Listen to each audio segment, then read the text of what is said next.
Namaste. Welcome to the final presentation of the poem that Srila Bhaktivedanta Swami Prabhupada composed, titled Vrndavane Bhajana. First, though, here is a brief outline about Srila Bhaktivedanta in the years before he came to the West. In 1922, Abhay Charan first met Srila Bhaktisiddhanta Saraswati Goswami. In 1933, he was formally initiated by Bhaktisiddhanta in Allahabad. In 1944, he started the publication called Back to Godhead from his home in Calcutta. In 1947, the Gaudiya Vaishnava Society awarded him the title Bhaktivedanta, meaning one who has realized that devotional service to the Supreme Lord is the end of all knowledge. In 1950, Srila Bhaktivedanta retired from married life, adopting the Vanaprastha retired order. He travelled to the holy city of Vrndavane and resided in the Vamsi Gopal temple. In 1959, he accepted the renounced order of life, sannyas, and in that year began working on an English translation and commentary on the Srimad Bhagavatam. At that time, he resided in the Radha Damodar temple. In 1960, he published the English paperback Easy Journey to Other Planets. In 1965, at the age of 69, Srila Bhaktivedanta Swami travelled to New York City. Bhaktivedanta describes, Vrindavan is revealed in the heart of the sincere devotee.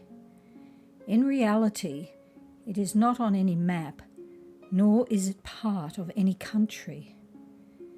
It was in Vrindavan that I first began writing, not for name and fame, but because my Guru Maharaj told me. Spread the gospel of Krishna in the English language. Although he gave that instruction in 1935, I hesitated, not knowing how to go about it or how to write. Then, 20 years later, my Guru Maharaj began appearing in my dreams, telling me to give up householder life and go to Vrindavan. After several of these dreams, I knew that the time had come.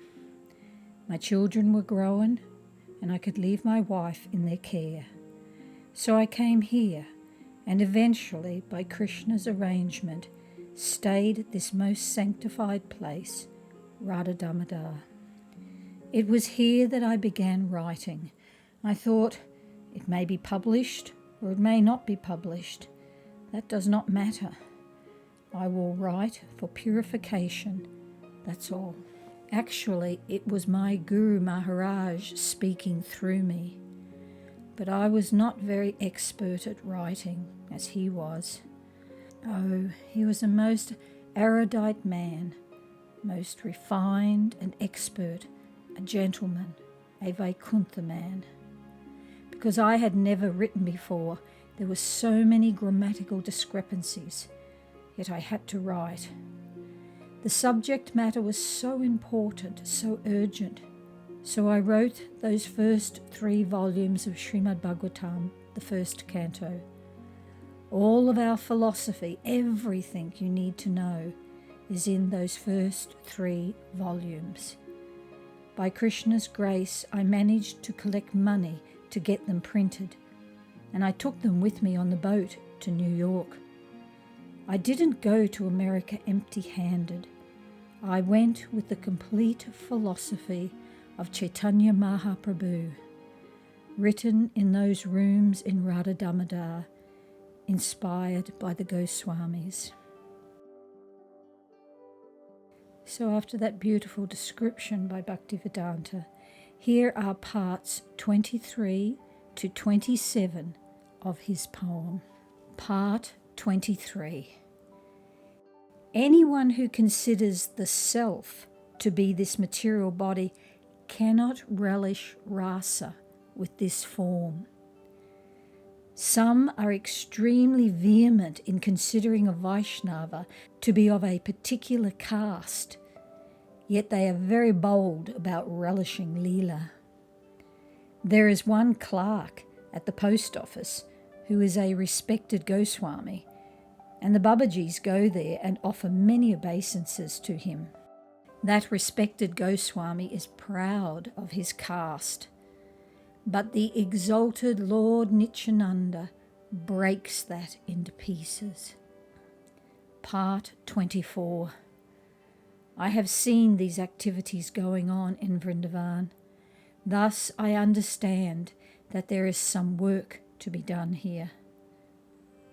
The Prakrita Sahajayas are all engaged in depravity, seducing the wives of others, and relishing such pastimes. This is not the mood of one who resides in Vrndavane. O mind, always remember the lotus feet of the Goswamis. As the 6 Goswamis came and propagated Dharma on the order of Mahaprabhu, bhakti spread everywhere. Part 25.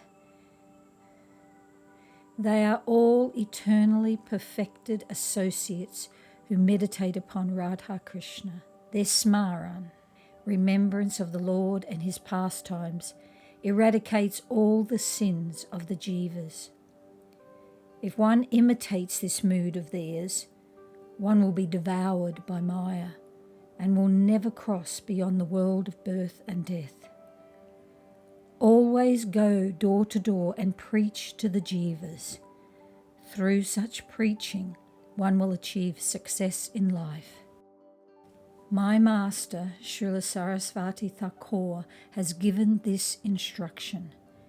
Chant the holy name loudly. This was his observance. Part 26. Things which are favourable for the service of Hari are all non-different from Madhava.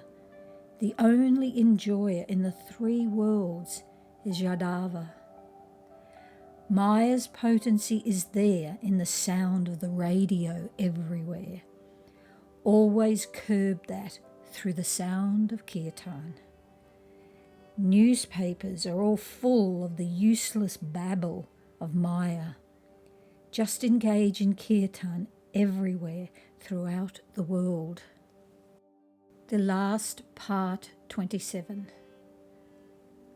Sitting in a room chanting loudly simply increases your bile. Doing this for millions of births will never satisfy Sri Hari. Sri Hari is not the property of some Baba. Step outside of your tiny pen and stop making so many objections. Everyone is Sri Hari's, and Sri Hari is everyone's. Engage in loud kirtan. This is the Lord's instruction. By the power of kirtan, Shmaran occurs. Then solitary bhajan will manifest within the heart. Sri Abhaya Charan Bhaktivedanta, Editor, Back to Godhead. Hare Krishna, Krishna Krishna, Hare Hare,